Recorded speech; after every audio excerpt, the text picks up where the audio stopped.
안녕하세요. 오늘은 2024년 9월 19일 목요일입니다. 함께 보실 말씀은 열왕기하 9장 14절에서 26절까지 말씀입니다. 연휴를 끝내고 시작하는 이 평일에도 또 하나님의 말씀이 여러분들 가운데 깊이 채워지기를 기도하겠습니다.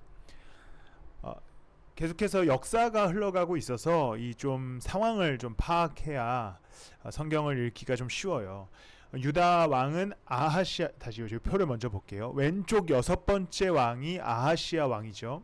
당시에 유다 왕은 아하시아 왕이었습니다. 그리고 오른쪽에 9번째 왕이라고 써 있는 곳에 있는 왕이 요람 왕입니다. 이 두 왕이 현재 동맹하여서 전쟁을 하고 있었어요. 근데 사실 다른 나라의 왕이었지만 이 아하시아라고 하는 왕은 요람 왕의 자매, 그러니까 누이를 결혼해서 함께 한 가족이라고 보시면 됩니다. 어쨌든 그들은 연합하여 전쟁 중이었지만 이들 자체가 굉장히 하나님 앞에서 악했기 때문에 하나님이 이들을 치기 위해서 예후라고 하는 사람을 등장시킵니다. 그래서 이제 예후가 반란을 일으켜서 요람 왕을 먼저 치러 가는 장면이 오늘 본문의 내용입니다.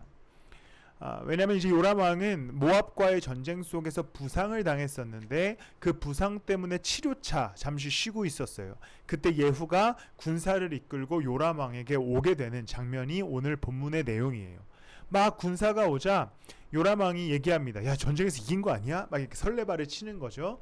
그런데 알고 보니까 전쟁에서 이긴 것이 아니라 하나님께서 예후를 통해 요람 왕을 치기로 결정하신 것입니다. 9장 14절 말씀을 보면 그리하여 님시의 손자이며 여호사밧의 아들인 예후는 요람을 칠 모의를 하게 되었다. 그때 요람은 이스라엘 전군을 이끌고 시리아 왕 하사엘과 맞서서 길르앗 라못을 지키고 있었다.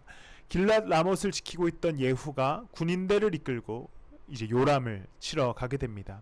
그리고 요람이 예후를 보고 예후 장군 평화의 소식이요? 라고 설레발을 치는 거죠. 그러자 예후는 당신의 어머니 이세벨이 저지른 음행과 마술 행위가 극에 달하였는데 무슨 평화가 있겠소 하고 대답하였다. 예후가 이 요람 왕을 쳐서 죽이게 되는 궁극적인 이유는 그의 어머니였던 이세벨, 그러니까 요람의 어머니였던 이세벨, 또 그의 남편이었던 아합이 너무나 큰 범죄, 하나님 앞에서 너무나 큰 범죄를 저질렀기에 그들을 심판하는 도구로서 예후가 사용되는 것입니다. 예후가 요람의 빛깔 시종무관에게 말하였다. 그 주검을 들고 가서 이스라엘 사람 나봇의 밭에 던지시오. 당신은 나와 당신이 그의 아버지 아합의 뒤에서 나란히 병거를 타고 다닐 때에 주님께서 그를 두고 선포하신 말씀을 그대로 기억할 것이요. 하나님께서는 이 아합 왕과 그의 가족을 죽이기로 이미 예언하셨습니다. 열왕기 상에 보면 나오는데요. 왜 그랬냐면 아합은 하나님을 끊임없이 배반했고 하나님의 말씀을 온전히 따르지 않았기 때문입니다. 그래서 이제 심판의 메시지가 오늘부터 시작되게 되는 것이죠. 어떻게 보면 굉장히 잔인한 이야기일 수 있지만 이 고대 사회에서 하나님을 따르지 않았던 한 가족이 완전히 멸절되는 것을 볼 수 있는데 그것은 바로 하나님 따름에 대한 그들의 간과 특히 하나님이 세운 나라의 왕이 하나님을 따르지 않았을 때 일어났던 문제가 바로 이 죽음으로써 드러나게 되는 것이죠. 우리는 심판의 시대를 살지는 않습니다. 예수 그리스도 십자가의 시대를 살고 있기 때문입니다.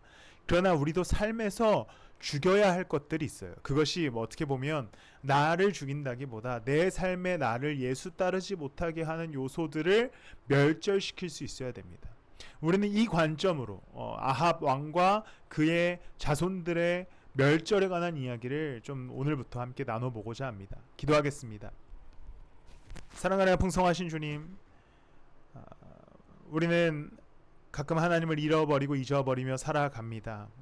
세상의 것에 내 마음을 뺏기기도 하고 악한 것에 내 인생을 홀리기도 합니다. 그러나 주님, 우리를 용서하셔서 그것들 멸절하게 하시고 이제 주님의 뜻을 따라 살아가는 우리가 되게 하여 주시옵소서.